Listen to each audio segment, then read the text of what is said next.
All right, hey, what's going on, guys? It's Brooke here. I'm going to try something new today. This is my first time kind of doing a walkthrough of me trying something out on my computer, and today I'm going to be doing a Photoshop examination of a new tool that just got released very recently that allows you to use their built-in AI models to rotate still images like PNGs, cutouts, whatever you have. And so we're going to go ahead and play with that and just kind of see what it's really capable of today. So for the sake of simplicity, I'm going to start with something that I'm actually working on at the moment, which is a fortune cookie that I need to have flying in the air and rotating. So this is something that I teased in the video that just came out a few days ago, but it's going to be an effect for a movie I'm working on right now where we want to see someone whack a fortune cookie out of someone's hand and see it come spiraling towards the camera. Trying to capture something like that in real life is obviously very difficult, and you're not going to get as crisp and as clear of quality as what you would get if you're doing it with CGI or VFX. So we're going to see if this rotate tool can help me do this without having to go into a proper 3D space to do the effect. I'm in Photoshop beta, which means that the controls and the layout is slightly different, so excuse me if I take a little extra minute or so to figure things out as I go through this. The wrapper might be a problem for later. I don't know if this is going to fix my problem because I'll need a cleaner starting point without the green for this to work. But just for argument's sake, let's go ahead and take a look at this fortune cookie by itself. If we were to get rid of that, we'll still make a green background just so that it's, something. And let's go to Paint Bucket. Now we got a fortune cookie right here. And we're going to see if we can use this to properly rotate it and get different angles on this PNG of a fortune cookie. So already it kind of doesn't quite know it. It's kind of got... Now what I've noticed about this rotation tool is that in rotation mode, it does decrease quality pretty significantly. So I wonder if this... Okay. I can see the shape of the cookie now. It didn't quite interpret it, and I wonder if it being on the green screen had anything to do with that. But let's just say... What I've noticed is that when you throw something into rotation mode is it does dip in quality just for the sake of processing it in real time as you're rotating it. So let's say that this part is so weird and flat and funny to me. Let's just say, okay, that's, I want to get an angle that has detail. Oh, and I've noticed that this is like a good lens. I don't know what this is called, but for lens distortion, you can play with the effect here, but I don't know if I want that.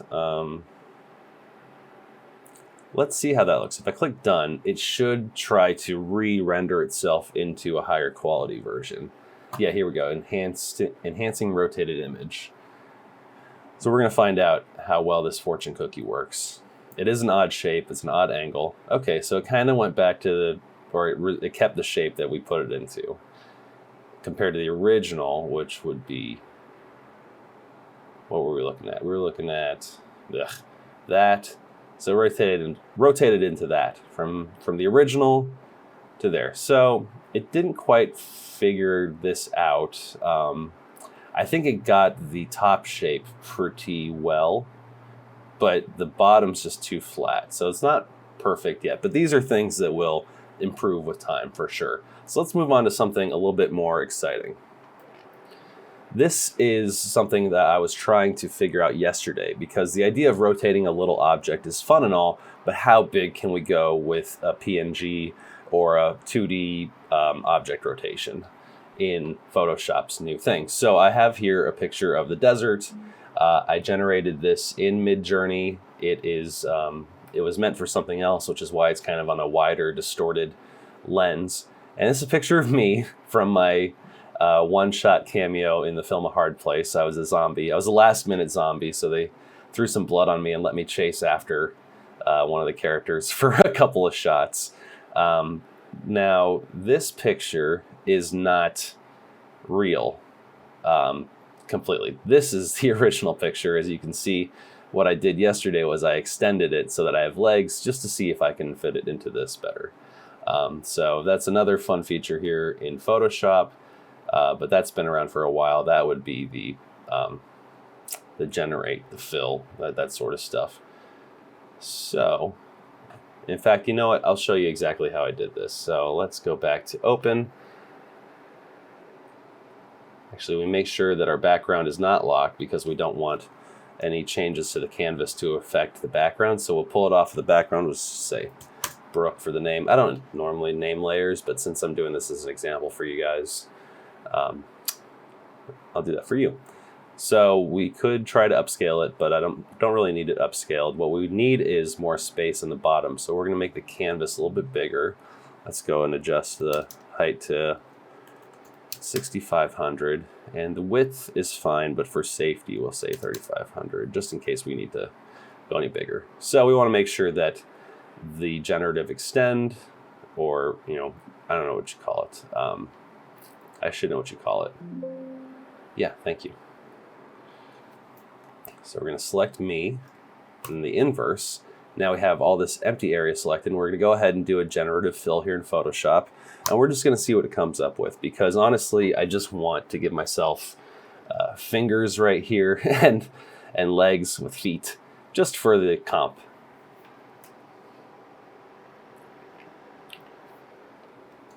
I've never owned these shoes in my life. These are completely made up. Not crazy about that. Oh, definitely not crazy about that. I look like Kevin Smith.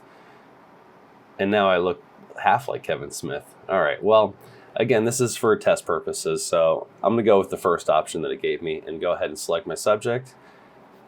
If you showed me this version of Photoshop 5 years ago, I would lose my mind. You don't that there are tools in place now just to fill out the picture, to select your subject, and now what we're doing here, this is crazy. So we're going to go ahead and copy this, and we'll drop it into we're going to drop it in to the desert picture. We'll scale them down a little bit just so we can see. And look, there I am. And the lens warp kind of works. It's not perfect, but it looks interesting, So what we're going to try and do now is the rotate tool. So we'll go ahead and convert it into a rotatable object right here. It's prepping. And we're going to see if Photoshop can figure out the parts of me that you don't see, right?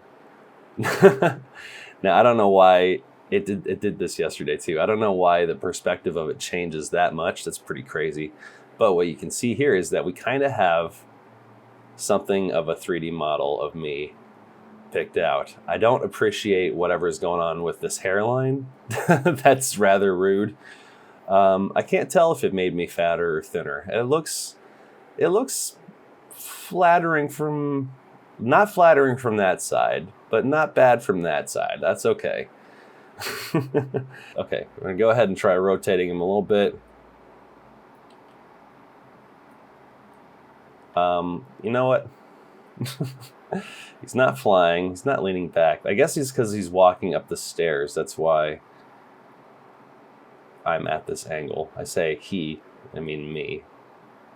It's so extreme. Where's somewhere good we can put this? Make it funny. We'll make him. Put him like over here. Looking like he's about to walk off. Maybe he's walking off this rock right here. And let's see what it does.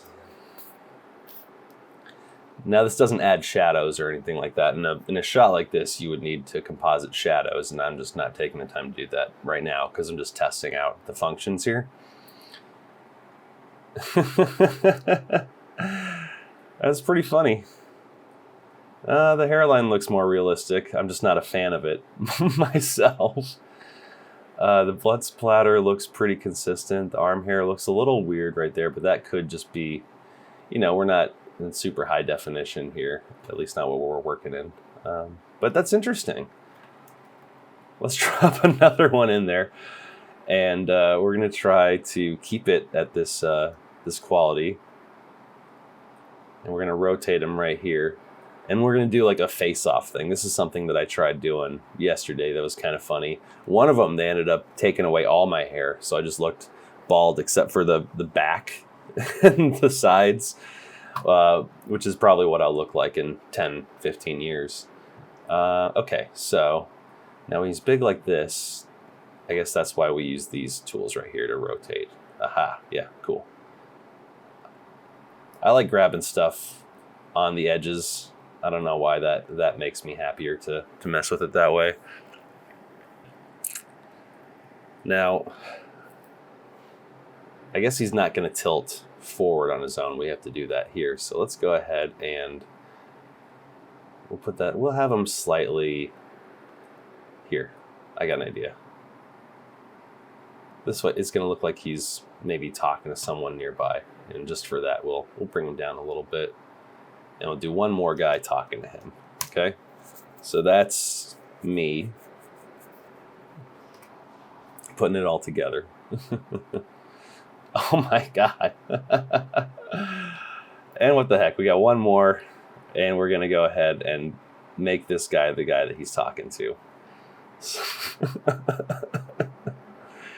This is funny. I like this. I can see myself having a lot of fun with this. Hope my fan isn't too loud. It's hot here today. Okay, now that he's done, let's go ahead and rotate him to talk to that guy. And can I have him... Whoop. Let me have him lean forward a little bit. Give him more of that action pose. There we go. That's fun. And we'll make him a little bit bigger. So it looks like he's the one who's talking, right? And just out of curiosity to see how it handles processing a back that doesn't exist. None of this is real. This is all just interpreted from a single PNG, not even a PNG, a cutout of an HEIC. Which, fun fact, if you're on a Windows like I am and you get frustrated trying to work with you get frustrated working with photos that are taken on your iPhone, Windows can handle HEIC photos now, and not just like their photo viewer, but also software that you run on Windows, which is awesome. So now I don't have to worry about converting everything to a JPEG. Oh, I like this, and it didn't even give me a bald spot or nothing. I appreciate that. AI can be really unforgiving, but oh my God, look at these guys. That's so funny. I got them all selected. Yeah, again, this is Photoshop beta. I'm used to working in regular Photoshop, but I can't wait for this to come to regular Photoshop. This is really cool. Now, there's one more thing you can do, and this is available in regular Photoshop. Let me turn off these guys for a second.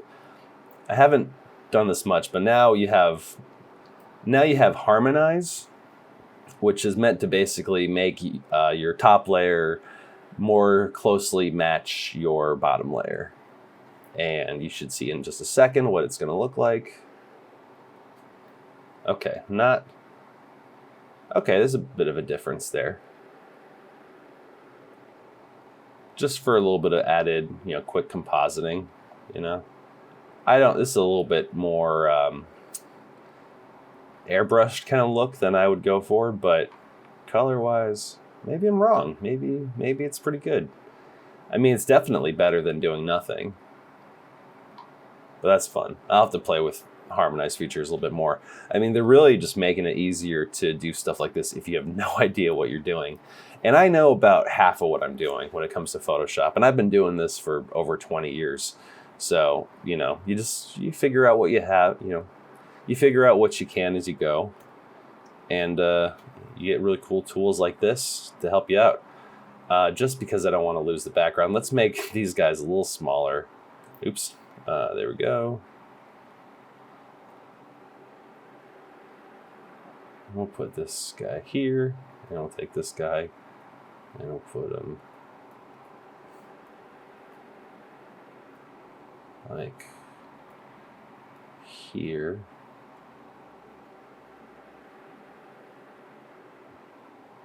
In here, and then this guy will be like walking off the cliff in the background. Like there. Ha! Now, can you harmonize 3 layers at once? Probably not, but just for the sake of speeding things along, can I merge these? No. All right, we're gonna cheat and merge these. I do a lot of destructive photoshopping, which is probably gonna piss people off, but this is just for the sake of example. If we try to harmonize all three of these to blend them into the background a little bit more, there we go. So that's our original. Just placing these and then harmonizing them. That's what it looks like. I think that they come across a little desaturated, so I wonder if we can just boost that. Not that much, just maybe like right there. That's not bad.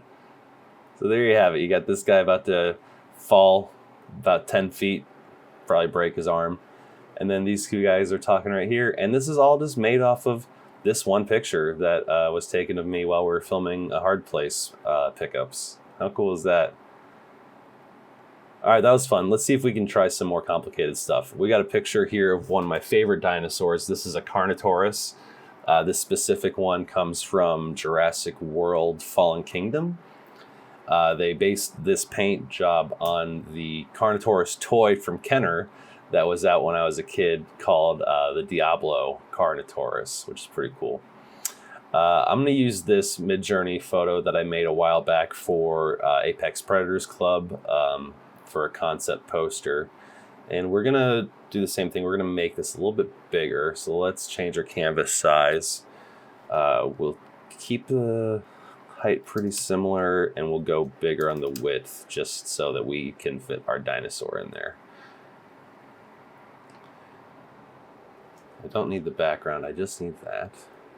And normally when I do generative fill, I do like to not do it right on the edge of the picture, just so you don't get any weird lines or anything like that. But I've noticed those less and less, so maybe it's gotten better now. Also, this is just a quick tutorial, so I'm not going to go through every little thing. You can kind of see, I feel like you can kind of see that there. And obviously this is not perfect, like there's this weird stuff here, but I do like this background.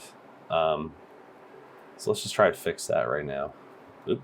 We're just going to select like this third or so of the picture. My God, it doesn't do that on regular Photoshop. Not that I remember. Where the cursor makes the the edges move. I mean, look at that. Do you know how long it would have taken just to like make something like that by hand? And yeah, it's not exactly right. This fence doesn't look great, but it's suitable for the purposes of what we're doing today. All right, we're gonna flatten this image because I don't need any parts of this.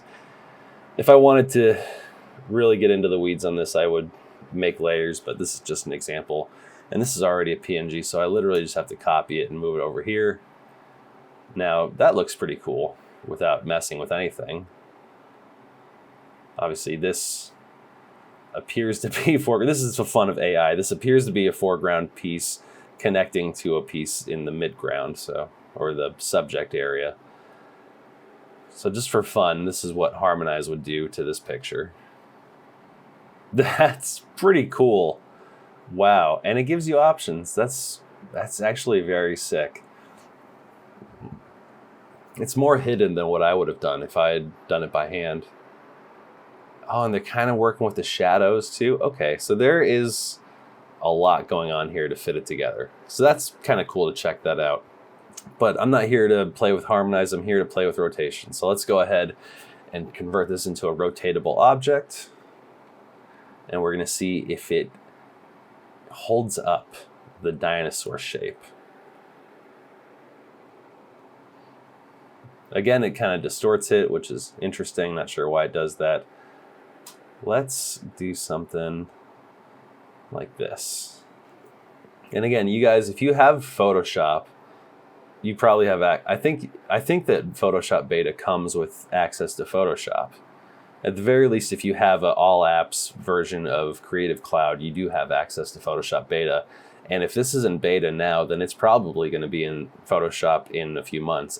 Photoshop right now, what version? We're in 27.4. I mean, this might become a thing on version 28, but it wouldn't surprise me if it happen sooner than that, because this is pretty solid so far. Now, the proportions don't seem quite right. It seems a little scrunched, and there's definitely something going on here. It didn't quite understand how to interpret the horns, so it's not 100%, but I mean, for what it did figure out, that's pretty cool. And just out of curiosity, let's see what it looks like harmonized. This does take a little bit of time to process. That's one thing I've noticed for sure. And me recording this on my phone is not helping. I wonder if... Okay, very interesting. That looks pretty cool. Again, doesn't change any of the inconsistencies with the actual model itself, but that's pretty sick. Let's take it back to the original, and let's try rotating it again. All right, so we're gonna try and take it this way, and our lens effect. Now this would be great for a wide angle lens, of course, but this is pretty flat image, so let's make it a flatter object. Make it a flatter object and see what that does. By the way, rest in peace, Rogue Brewery, Portland brewery that is much beloved by people for over a decade, at least, maybe 20 years. And they closed recently. Okay, this is not bad. This is generating what it thinks should be there, and so clearly there's something about the original image that makes it look a lot more frail and like malformed than this dinosaur actually is, and more so than the actual model probably is. But I mean, look at all the different possibilities that you're getting from even just being able to rotate something like this. Your compositions, you have so much more control over your compositions in a way that no one ever has before, and I think that's pretty cool. All right, let's try something else. We got another random fence that I created in Midjourney. So let's take a more complicated model. We got Frenzy from the Transformers movies, and this is a really low resolution thing. So let's see if we can make them a little bit more detailed. Firefly has an upscaler now. I haven't used it as much as I have Topaz Labs when it comes to upscaling photos. I don't always notice a huge difference. Okay, already I made a mistake because I don't want it to be on this black background, but maybe if we select our subject, it'll figure it out. Wow. That's pretty good. I don't know if that's perfect, but that's pretty good. Okay, he's still not perfect, but he's not bad. All right. This is a classic Frenzy model. Let's put him like right about there. And we are going to see how the hell this thing interprets this transformer. This is going to be really interesting. Okay. Let's just full on. Let's have him looking up at the moonlight. We'll see what that looks like. You know, kind of rotate him back like this a little bit and give him a bit of a lens distortion. We'll see what that looks like. Does it look like a robot that's looking away from us? It's something. I don't know what that is. We're going to try and click harmonize just to really test our limits here. How are you guys doing? This is the worst background behind me. I hate this. Okay, now this is the harmonized option. All right, it's okay. Looking at the two. It's hard to tell. I don't think that... First of all, this is definitely a difficult model to really be able to tell what the hell's going on. But let's see if we can do something different. Let's try them from one more angle just to see if there's anything here. Now, the one thing that is unfortunate about this rotation thing is that you can only rotate the model, so it's it's like a statue that you're moving around. There's no other flexibilities just yet. I think that's his eyes. It's hard to tell like this, but let's just keep rotating him this way. So we still are looking at him, and then maybe just to see what this looks like. And now we'll do that distortion a little bit, because we're getting just a little bit of that in here. And we'll put him back in, see how this looks.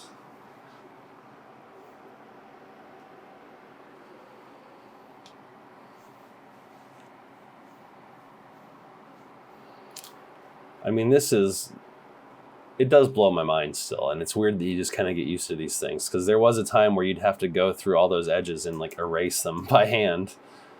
All right. There's our guy. I mean, he's still kind of got the basic premise of it. I'll be honest with you, this might have been a mistake on my part to pick out this model, because I'm not sure that I can tell very well just if it's being processed with the details intact or not. It is hard to tell. That's one thing about Michael Bay's Transformers, is like they were pretty cool to start, but they were so complex that it was like almost sensory overload trying to watch them move around or transform or anything like that. It's all right. Now that's our let's copy that. And if we look at before and after, yeah, you can see that there's details being preserved there. And this is not a great resolution to work in, but it's just something for a test. And yeah, I think there's definitely a lot of potential here. All right, the last one I wanted to try is this. We have a train that is on a fake PNG checkerboard. So we got to make sure. Okay, we don't want the track. That's fine. We don't need the steam. Let's see what that does. We got a train. We're going to do a little Inception type thing here. Now we're going to make this bigger because I want to see it real well. We got a train that we are upscaling. I do notice that anything that goes through Firefly does seem to take a long time. Now we got to select our subject again because we don't want that white background. It's giving us some kind of soft edges. Hopefully that's not a problem. And then I pulled up another Midjourney thing that I created. I don't remember. I think this was a failed thing for something else. All right, well, we're making this a lot smaller, so that's fine. Yeah, we can lock the layer. It's fine. Let's go ahead and shrink her down. And we're going to do some kind of, I want to do an Inception thing where this thing's coming through the street right here, but it's at the wrong angle, which is the perfect opportunity to try and rotate it. Do you think it'll be able to rotate a train with, what, 6 cars on it? 5, 6 cars on it? Oh my God. Do you think it'll keep these numbers intact? That's something that's, worth considering.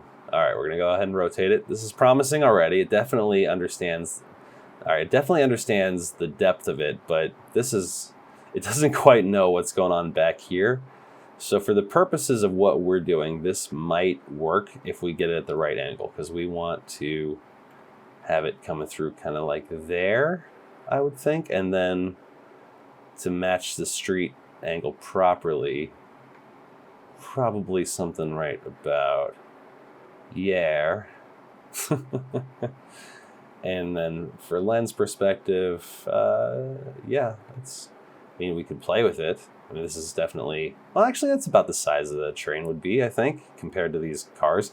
By the way, what the hell kind of cars are these? This is Midjourney for you.